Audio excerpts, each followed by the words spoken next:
पनवेल महानगरपालिका निवडणुकीच्या रिंगणातून एक मोठी बातमी समोर येत आहे। प्रभाग क्रमांक 8, 9 आणि 10 मध्ये अत्यंत चर्चेत असलेले भाजप नेते अशोक मोटे यांनी यावेळेस निवडणूक न लढवण्याचा मोठा निर्णय घेतला आहे। गेल्या 25 ते 30 वर्षांपासून सामाजिक कार्यात सक्रिय असलेल्या मोटे यांची उमेदवारी शेवटच्या क्षणापर्यंत निश्चित मानली जात होती। मात्र महायुतीचा युतीधर्म पाळत त्यांनी आता माघार घेतली आहे। प्रभाग क्रमांक 8 शिवसेनेला आणि प्रभाग 10 राष्ट्रवादीला सुटल्यामुळे युतीत कोणताही वाद होऊ नये म्हणून त्यांनी हा महत्त्वाचा निर्णय घेतला। यावर भाष्य करताना मोटे म्हणाले की माझ्यासाठी पक्ष प्रथम आहे आणि स्वतःचा स्वार्थ नंतर। लोकनेते रामशेठ ठाकूर आणि आमदार प्रशांत ठाकूर यांच्या मार्गदर्शनाखाली काम करणारे मोटे आता महायुतीच्या उमेदवारांना निवडून आणण्यासाठी मैदानात उतरणार आहेत। कार्यकर्त्यांमध्ये काहीशी नाराजी असली तरी महायुतीची ही रणनीती पनवेलमध्ये किती यशस्वी ठरणार हे पाहणे आता महत्त्वाचे ठरेल। नमस्कार, मी अशोक मोटे। मी गेले 25-30 वर्षापासून सामाजिक राजकीय चळवळीमध्ये काम करतोय। आज माझे वडील माथाडी कामगार आहेत, मी माथाडी कामगाराचा मुलगा आहे। मी काही दिवस माथाडीमध्ये काम केलेलं आहे, परंतु ओघानं माझ्या भागातल्या लोकांच्या छोट्या मोठ्या समस्या होत्या, त्या निमित्तानं एक मला आवड निर्माण झाली। त्यामुळे मी राजकीय चळवळीमध्ये इन्व्हॉल्व झालो। त्याच्यानंतर लोकनेते रामशेठ ठाकूर साहेब माझे खासदार त्यांच्या संपर्कात आलो। 2004 पासून त्यांच्यासोबत सक्रिय झालो। त्याच्यानंतर 2009ला आमदार प्रशांत ठाकूर साहेब यांनी आमदारकीची निवडणूक लढवली। त्याच्यानंतर 2014ला निवडणूक लढवली, 19ला लढवली, 24ला लढवली। त्यांच्यासोबत सक्रिय आहे आणि त्यांच्यासोबत प्रामाणिकपणे राहिलो। मागच्या वेळी पण मी महानगरपालिकेची निवडणूक लढवली, त्यावेळी थोड्याशा फरकानं माझा पराभव झाला। परंतु आज कळंबोली आणि परिसरामध्ये काम करत असताना आज मी ज्या एरियामध्ये काम करतोय, कळंबोली परिसरामध्ये काम करतोय, तिथं माझा प्रभाग येतोय 10, बाजूलाच प्रभाग क्रमांक 8 येतोय। आणि तिथं काम करत असताना राज्य पातळीवरती किंवा महापालिकाच्या लेवलला एक युतीची चर्चा चालू झाली आणि युती झाली, आनंद आहे। परंतु शिवसेनेची पूर्ण पनवेलमधली ताकद किंवा जागा वाटपाच्या बद्दल चर्चा झाली, ते पूर्ण पनवेलमध्ये प्रभाग 8 मध्येच शिवसेनेला 2 सीटा दिल्या, 2 सीट दिल्या। त्याचबरोबर प्रभाग 10 मधनं राष्ट्रवादी बरोबर युती झाली, राष्ट्रवादीला 1 सीट दिली। मग 10 मध्ये आणि 8 मध्ये युतीचं गाणं वाजलं। भारतीय जनता पार्टी बरोबर शिवसेनेची, राष्ट्रवादीची आणि आरपीआयची महायुती झाली आणि त्याच्यानंतर मग इथं थांबायचं कोणी हा प्रश्न निर्माण झाला। भारतीय जनता पार्टीनं मला कधीच डावललं नाही, परंतु एक कळंबोली शहराचा पनवेल महानगरपालिका आल्यापासून झपाट्यानं विकास होत चाललेला आहे। कुठे तर गतिरोधक लागू नये किंवा आपल्यामुळं काय युतीमध्ये चर्चा फिसकटू नये, आपला व्यत्यय क्रिएट होऊ नये म्हणून आपण सरळ सांगितलं, जो पक्ष ठरवत ती माझी भूमिका आहे आणि त्या भूमिकेवरती मी ठाम आहे।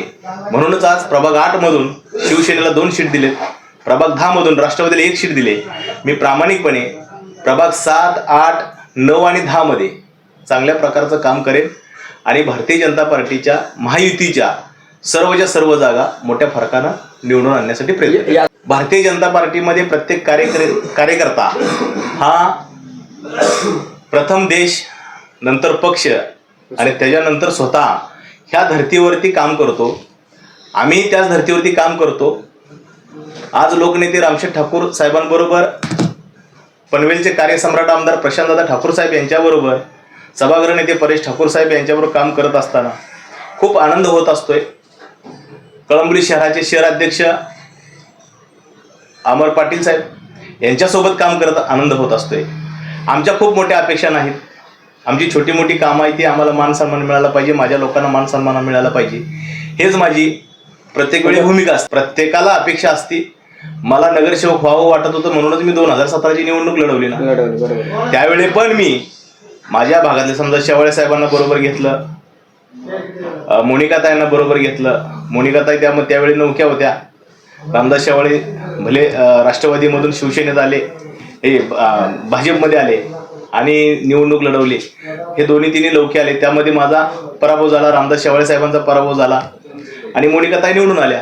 आज प्रभाग 10 मध्ये राष्ट्रवादीमधून निवडून आलेले, शेकापमध्ये निवडून आले. आज एक उमेदवार राष्ट्रवादी म्हणजे भाजप बरोबर युतीमध्ये आहे आणि शेकापचा जो उमेदवार निवडून आलता तो आज भाजपमध्ये आले. मागच्या वेळी राष्ट्रवादीमधून दुसरा उमेदवार निवडणूक लढवला, तोही आज भाजपमध्ये आला.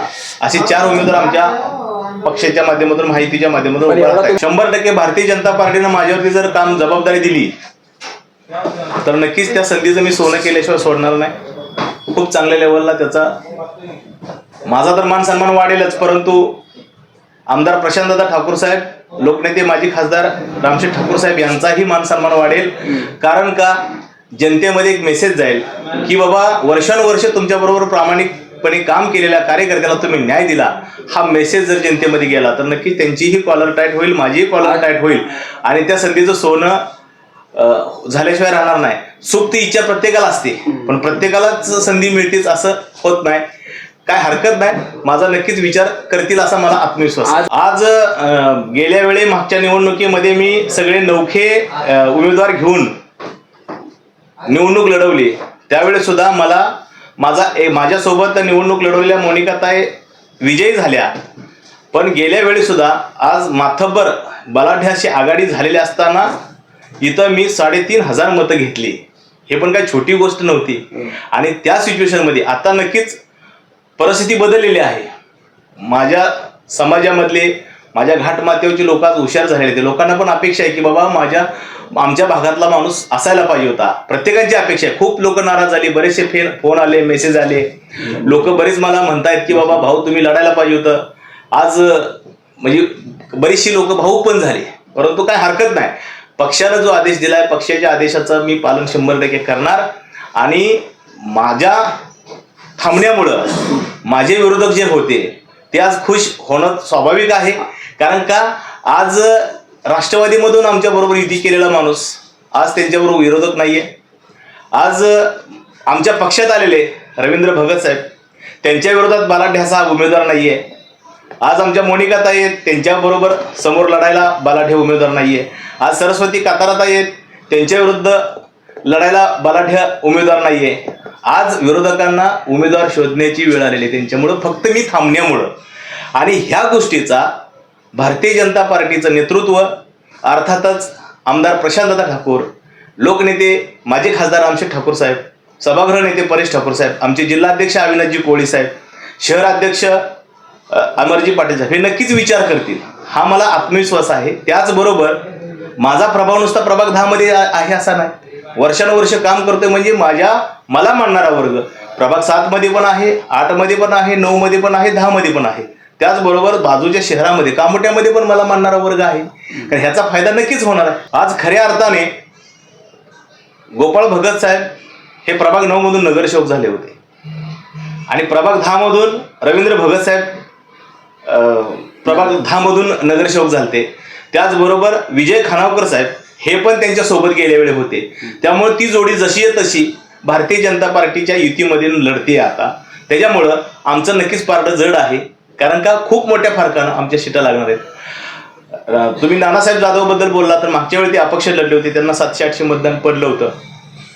पण आज पक्षामुळं आज त्यांना मतदान वाढेल, परंतु आमच्या 4ही उमेदवारावरती कोणताही परिणाम होणार नाही.